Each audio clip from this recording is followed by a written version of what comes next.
Isang magandang hapon sa inyong lahat from Finland, mga ka-Gigi!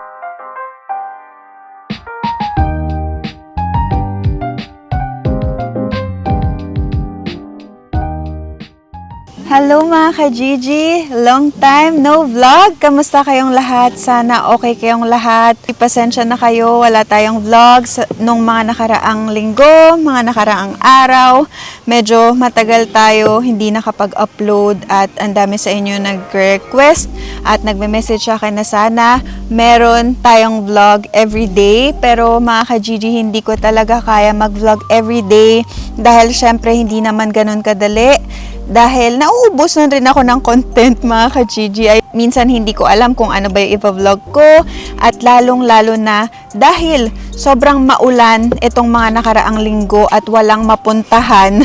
Hindi tayo makalabas. Kung meron kayong gusto pang makita dito sa Finland, kung meron kayong ma-request, pwede nyo akong i-message sa Facebook page, Azelyn Finland, or mag-comment kayo sa baba mga ka-Gigi para meron akong idea kung anong gusto nyo pang makita dito. So ngayon maganda yung weather kaya nandito kami ni Ziki sa labas. Say hi mga ka-Gigi!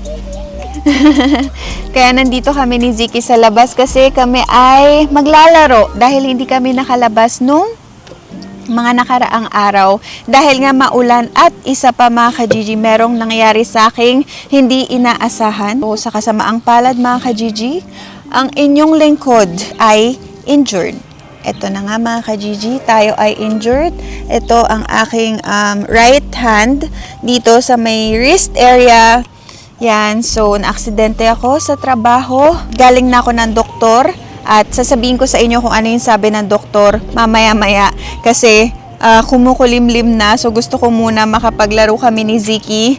Mamaya kasi umulan ulit, kaya samahan nyo kami ngayong araw na to mga ka-Gigi. Sana samahan nyo kami ngayong araw na to. Ngayon ay isang magandang araw para mag-vlog. Dito kami ngayon malapit sa bahay, kaya pupunta tayo doon. Nagdala rin ako ng toy ni Ziki mga ka-Gigi. Ito binili ni Dada King, para siyang pang frisbee yung ibaba to. Yun, yung parang ihahagi siyang ganun. So tara mga ka-Gigi, tayo ay mag-start na maglakad-lakad. So yan mga ka-Gigi, nagpakita ang araw ngayon, kaya lalabas tayo, sasamantalahin natin ang mga ganitong pangyayari dahil kung alam nyo lang, sobrang nakakalungkot ng mga nakaraang araw dahil nga umuulan buong linggo. Tas sobrang kulimlim, kaya walang chance makalabas. So ngayon, ito ang ating view. Pupunta tayo banda doon. Yan, so ito yung ating injury, mga ka-Gigi, close up.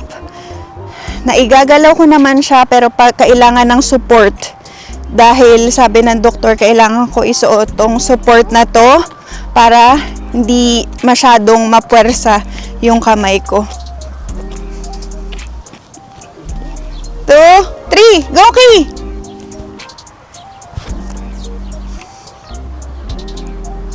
Oh, go, go, go. Dun. 1, 2. Woo!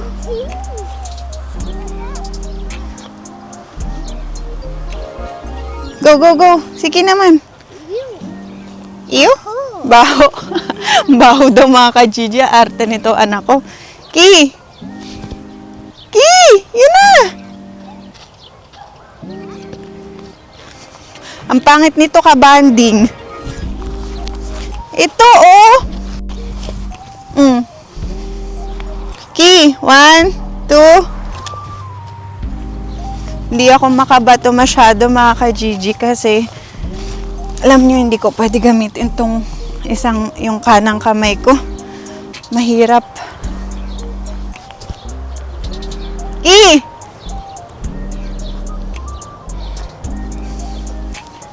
Pangit ka banding nito ni Ziki. Yes! One more. Yes! Me. Look at mama. Okay, oh. Ki! 1, 2. Naku, naiihi pa nga. Sige, lika, wiwi ka dito.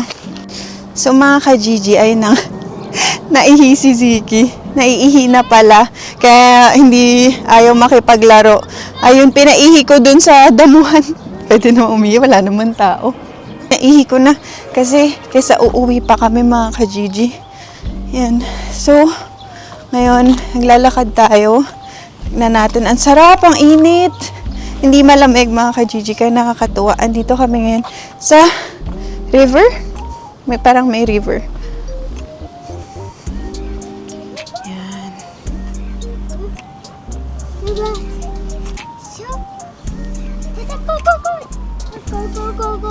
Go baby, go. Ito, mayroong bridge mga ka-Gigi. Ito yung ano niya, pang frisbee. Nilagyan ko nung pinaka may sticker to mga ka-Gigi. Pinaprint ko sa Pinas. Yan, so maraming ano siya para may pangalan niya. Maraming mukha ni Ziki. Pero ito yung nilagay ko. Ang cute kasi. Yan, so sa Pinas ko pa yung pinaprint. Where will we go? There? Let's go there. Hindi pa namin to napupuntahan. Kasi nung mga nakaraan, di ba, doon tayo nagpupunta. So, dito naman tayo. Para maiba naman. Explore. Sabay-sabay tayong mag-explore. Tignan nyo mga ka-Gigi, ang ganda nung mga gantong bahay tawag dito. Revitalo. Or parang, ano ba yun in English? Parang duplex. Tama ba? Alam? Yan. Walking muna tayo mga ka-Gigi kasi medyo matagal tayong natenga sa bahay. Ang ganda nung ano nila mga ka-Gigi. Oh. Backyard. Nice. Ito, river yan mga ka-Gigi. Ang ganda dito.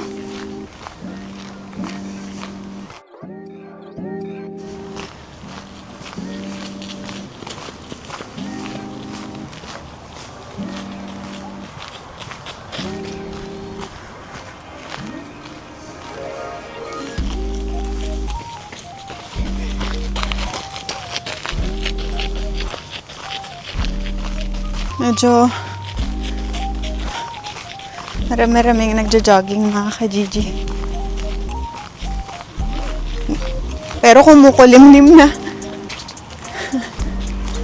Ay, dun pala yun. So dito mga ka-Gigi, pwede ka dyan umupo. Tas ito, pinaka ano na yan eh. Kumbaga daanan ng sasakyan. Tas ito yung pinaka river. Yan. So, ganito dito.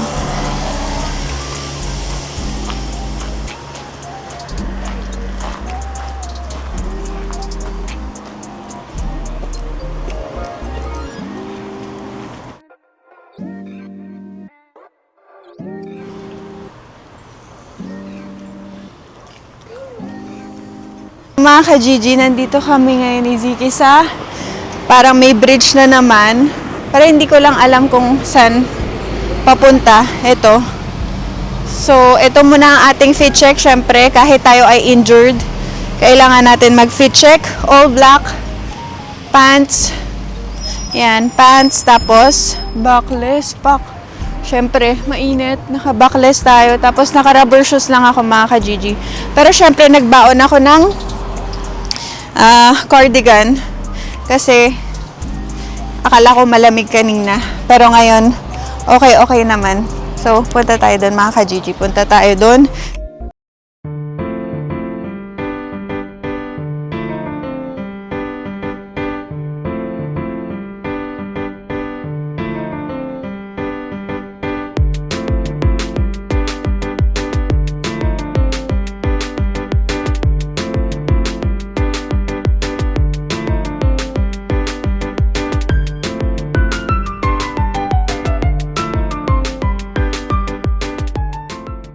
Dito mga ka-Gigi, ang ganda. Parang puno siya ng, zoom ko yan. Puno siya ng mga flowers. Gusto ko sana magpunta kaya lang medyo matataas yung damo.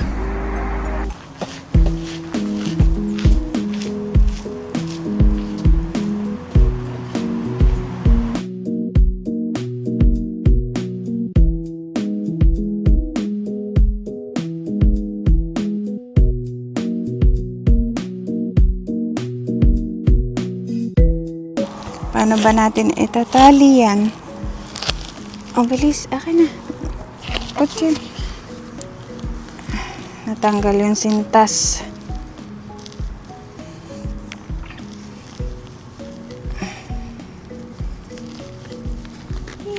Kamusta kayong lahat mga ka-Gigi? Kamusta dyan sa Pinas?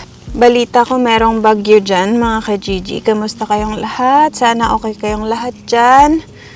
Yan. Itong isa. Tali natin ng maayos. Yan. So, dito, maulan din, mga ka-Gigi. Gaya ng sinabi ko, maulan. Pero, hopefully next week. Kasi, di ba summer nga dito, tapos maulan naman. So, hindi rin na-enjoy.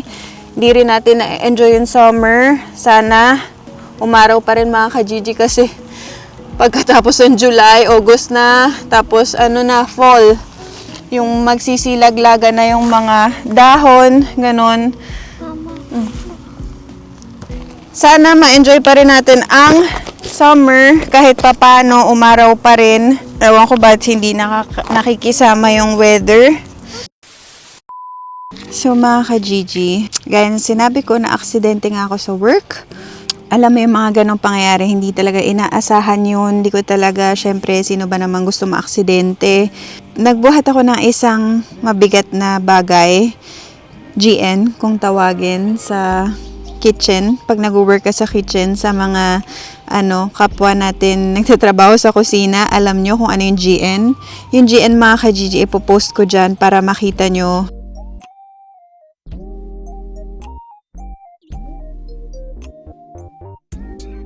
Siya, parang stainless or malaking lagayan. Tapos siguro mga siya, 10 kilos yung bigat niya or more. Parang ganon. Tapos yun nga, binuhat ko siya. Tapos after nun, sumakit na yung kamay ko. The next day, mga ka-Gigi, pumasok pa rin ako kasi ayoko naman mag-absent. Parang binaliwala ko. Akala ko parang okay lang, ganun. Pero namamaga siya, mga ka-Gigi. So, ginawa ko, ko lang siya. Binalutan ko lang siya ng parang cloth. Yung pinaka-wrist ko, kasi sa pinaka-wrist yung niya, yung masakit. Binalutan ko, pero hindi na talaga ako makapag-work noon. Hindi ko na mabuksan yung oyster, hindi ko na mabuhat yung mga kailangan kong, alam nyo yun, kahit nga cellphone, nasasaktan na ako. So sabi ko, naku, parang iba na to. Tapos yun, may nag-advise sa akin na kailangan ko magpa-check up sa doktor. Tapos the next day, mga ka-Gigi, pumunta ako ng doktor. Nagpa-check up ako kasi, mga ka-Gigi, naman siya, cover naman, meron naman kami sa work na insurance. Yan, work insurance. So, kapag meron mga aksidente sa trabaho, ganun, meron kaming pupuntahan na doktor. So, yun, nagpunta ako. Tapos, yun nga, sabi ng doktor, kailangan ko muna ipahinga. Tapos, binigyan niya ako ng sick leave. Tapos, kapag sumakit ulit, by Monday, babalik ako doon. Kailangan ko bumalik. Tapos, i-x-ray mga ka-Gigi para makita kung anong problema. Pero sabi ng doktor, para merong konting fracture sa ligament. Sabi niya, it takes time to heal. Hindi naman agad-agad yun magagaling ng ilang araw pa lang. So, kaya titigil muna tayo sa trabaho mga ka-Gigi. Magpapahinga muna tayo ng ilang araw.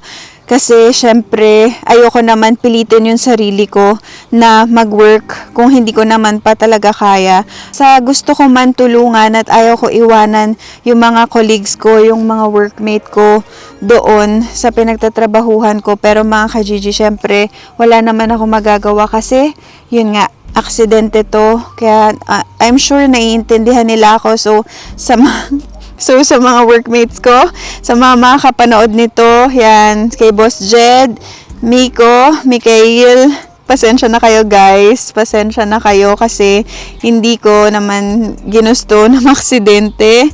Yan, kasi minsan mga ka-Gigi sa work, pag nagmamadali na, hindi ko na napapansin na sobrang bigat na pala ng mga nabubuhat ko.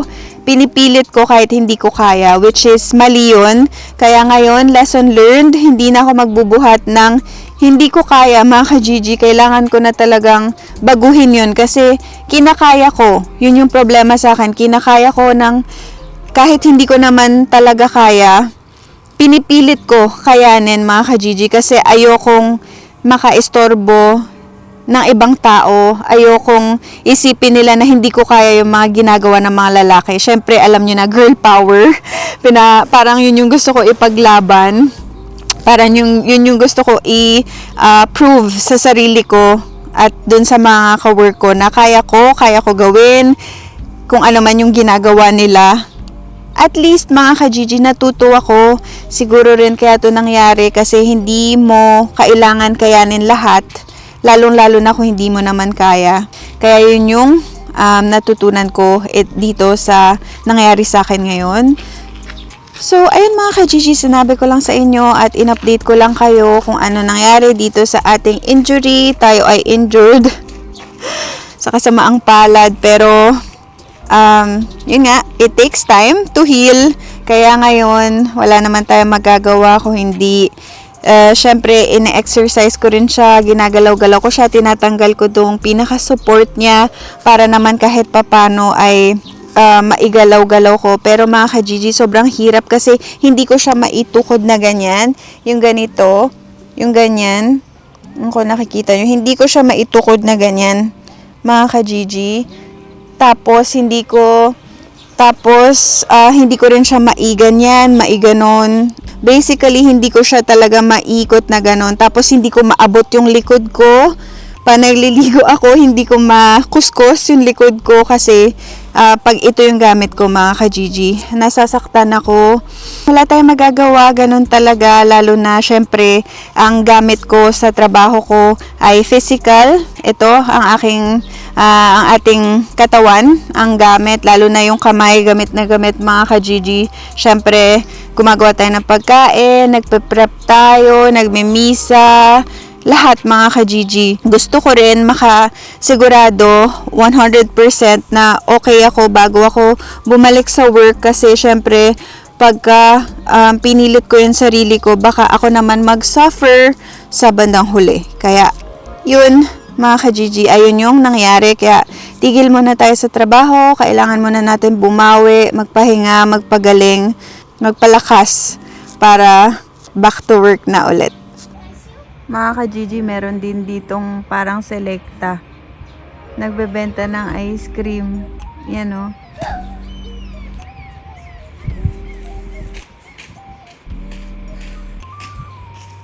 Subukan kaya natin bumili. Bili tayo mga ka-Gigi.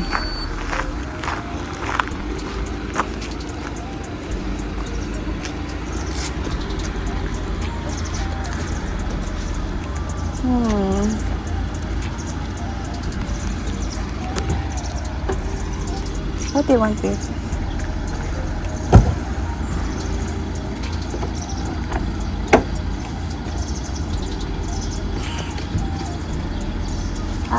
Maramihan pala yun. Ay, kilo ko. Kilo ko. Donut. This one, the donut. Pitas. Ito mga ka-Gigi. Wow! Gigi, maramihan pala siya. Maraming mga choices na wala sa Kaupa. Let's go! Wow! Ice cream! Ito yung binili namin. Ganito siya mga ka-Gigi, oh. Wala nito sa Kaupa eh. Wala nito sa shop. Ang daming tinda niya doon na wala sa shop. Tapos hindi pala siya isang box. Kaya ito yung pinili ni Ziki kasi mahilig nga si Ziki sa donut, sa mga dessert, cupcakes, ganun. Ayun, nagyayaya na umuwi para makakain na ice cream. So mga ka-Gigi, nandito na kami sa bahay. Malapit lang naman yung bahay sa pinuntahan namin. So pinapabukasan ni Ziki itong donut. Pero pinaghugas ko muna siya ng kamay. Yan. So, taray ko. Wala nito sa shop, sabi ko nga kanina, diba? Kaya nakakatuwa. Kasi ngayon lang kami nakita ng gantong ice cream. Ang daming choices, mga ka-Gigi. Wow! Ang cute! Show mga ka-Gigi. Show mga ka-Gigi. Bilis, show. Show the camera.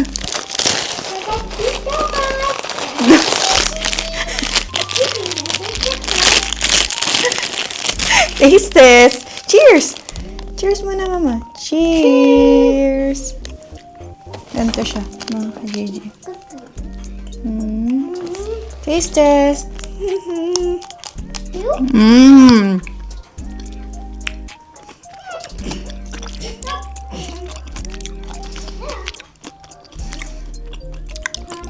Masarap, mga ka-Gigi. Siyempre, strawberry flavor.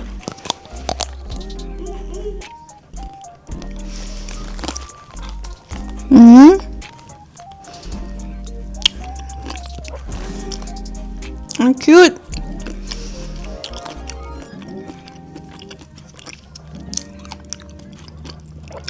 First time ko lang nakabili sa ganong yung parang truck. First time ko lang nakabili. Pero tumutunog siya, mga ka-Gigi. Diba parang sa atin yung pag may selecta na naglalako sa labas, tumutunog. Tumutunog rin siya. Hindi ko lang nakuhaan kanina. At tapos yun nga, sabi ni Ziki gusto niya ice cream, kaya nagpunta tayo. Kaya ito, nakatikim tayo ng bagong ice cream. Ang sarap. ASMR yan. Fairness, ang sarap, mga ka-Gigi, panalo. Isang box. Sa isang box, 6 pieces. Tapos yung price na is nasa 6 euros and 95 cents or almost 7 euros. So, ilalagay ko dyan kung magkano. So, siguro if 70 pesos yung if 70 pesos ang palitan ng 1 euro, more or less 500 pesos, mga ka-Gigi. Para sa isang box ng ice cream, 6 pieces. So, yun. So, mga ka-Gigi, andito ako ngayon sa terrace. Tingnan nyo yung sunset. Time check natin, 10 o'clock ng gabi. Opo, mga ka-Gigi, 10 o'clock.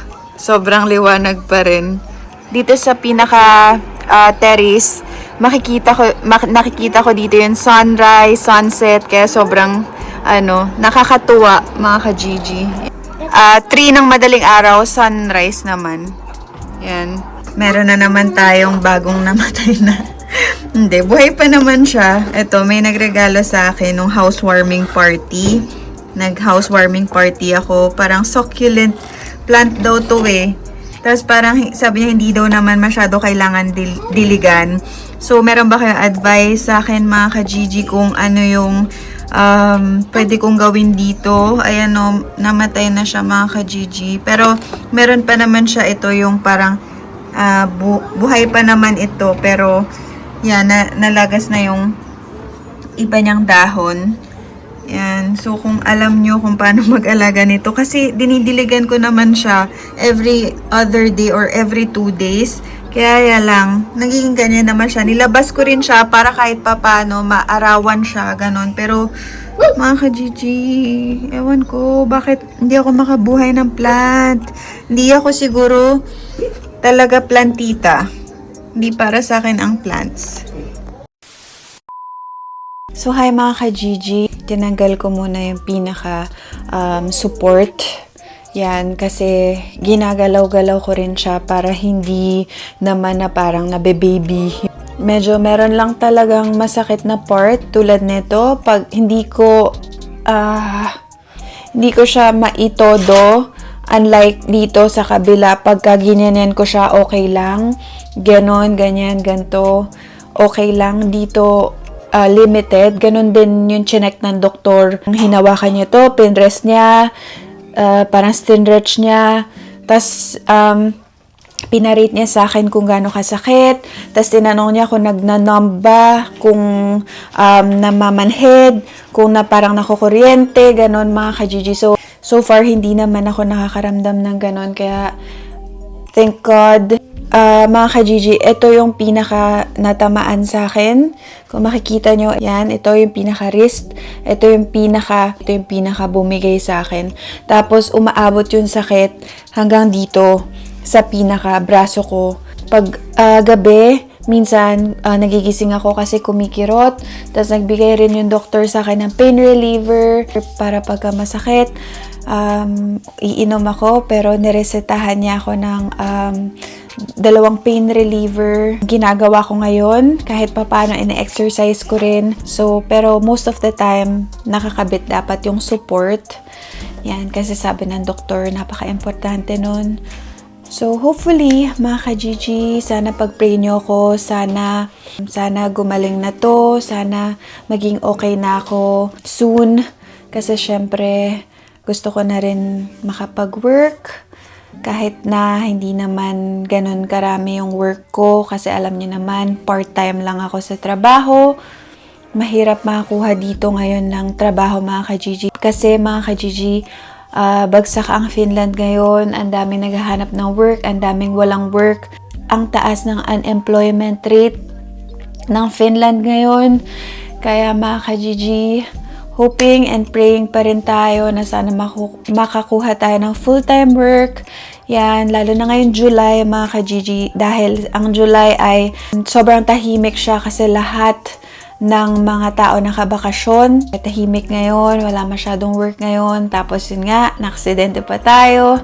So, lalong hindi tayo makakapag-work, pero lahat ng bagay na nangyayari, alam ko may dahilan. Siguro, kaya nangyayari to para matuto ako na next time, wag ko kakayanin magbuhat ng mabibigat.